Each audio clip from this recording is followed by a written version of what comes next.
winner tayo, tama ba? Para sa ating What's on Your Mind contest.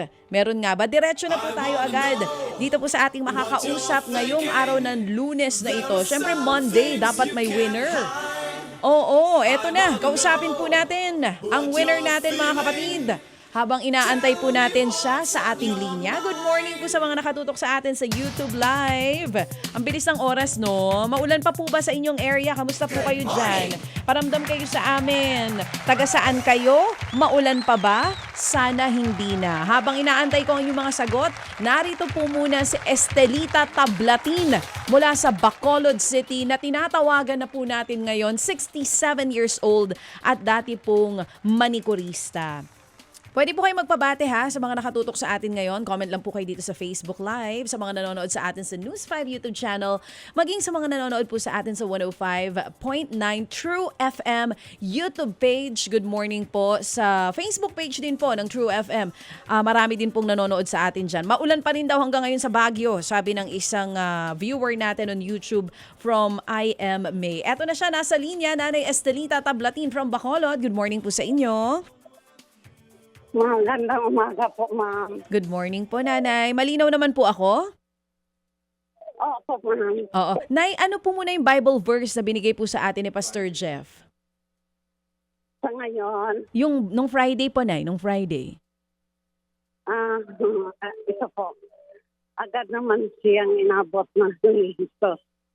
At sinabi, liit ng pananampalataya mo, bakit ka nag-alinlangan? Yan. Agad naman siyang inabot ni Jesus at sinabi kay liit ng pananampalataya, bakit ka nag-alinlangan? Nay, gano'n na po kayo katagal? Na nakikinig po ba o nanonood sa programa namin? Nanonood po ako sa RPTV. Tapos, nasira ang TV namin. Dito ako sa True FM nanood. Sa Facebook. Sa Facebook na. Oo, nasira ang TV. Matagal na po ako mang nanood, ma'am. Kasi si Sir Ted, hinahanap ko. Tapos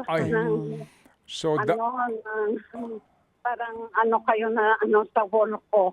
Sabi si tsaka Ted Pailon. Lumabas daw tayo sa Facebook wall niya. I see, okay. So dati-rati po, nanonood kayo sa RPTV pero nasira ang TV nyo. Kaya hindi na kayo nakapanood. So, naging RIPTV na. Ang aga, ang taba ng utak. No? Kasi nga, nasira na. Nasira na eh. Anyway, sige. Idol ka. Ganito. Nanay. Opo, ganito ha.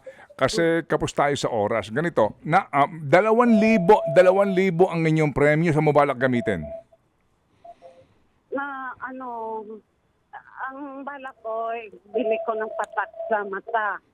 1,270 ang price. Pero sa ngayon, hindi pa na sumasakit ang mata ko. Sabi ko, itabi ko muna. Bakit sa bibilhin ko ng sakit ng mata ko. Kasi meron kayong cataract? Cataract. At saka glaucoma. Ang isa ko pong mata may glaucoma, pero na-operahan ko siya. Okay, sige. Na-operahan ko siya. Sige, ganito, nanay ha. Sige, papadalhan muna namin kayo ng 2,000. Opo, ngayon din ito ha. Pagkatapos noon, bukas, tatawag kami sa inyo ulit. Padalang kayo lang ng picture, pati yung, meron ba kayong reseta sa inyong pangangailangan?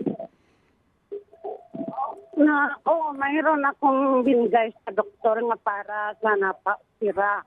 Pero hindi pa ako nagpa-opera. Pero hanapin ko ang resita. Opo, pero sige. Sige. Sige nga, ganito ha. Bukas, tatawag kami sa iyo ulit, pero yung 2,000, ibili mo na kaagad ng pampatak, nanay. Huwag mong problemahin yung o kailangan mo bumili ng bigas muna. Bili kong bigas na certain. Ang 1,000, ang 500 siguro. Sige. Para wala tayong problema. Doblehin na natin to. 4,000 papadala namin sa inyo, nanay. Salamat. Sige. Opo. buhay.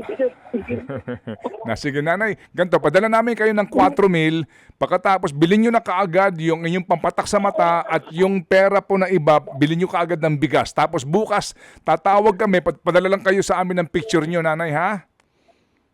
Opo, sir. Sige. Okay, sige. Bukas tatawag kami ulit. Abangan yung tawag namin nanay, hindi pa tayo tapos ha? Okay? Opo, sir. Sige. Opo, thank you nanay. Si Nanay Estelita Tablati ng Bacolod ha? Di pa tayo tapos. Gid. Bukas po, tatawagan natin siya. But meantime, today, si Happy Man as usual at maging si Happy K ay nag-ambagan tigda 2,000 para po sa 4,000 tulong po kay Nanay Estelita. Alright.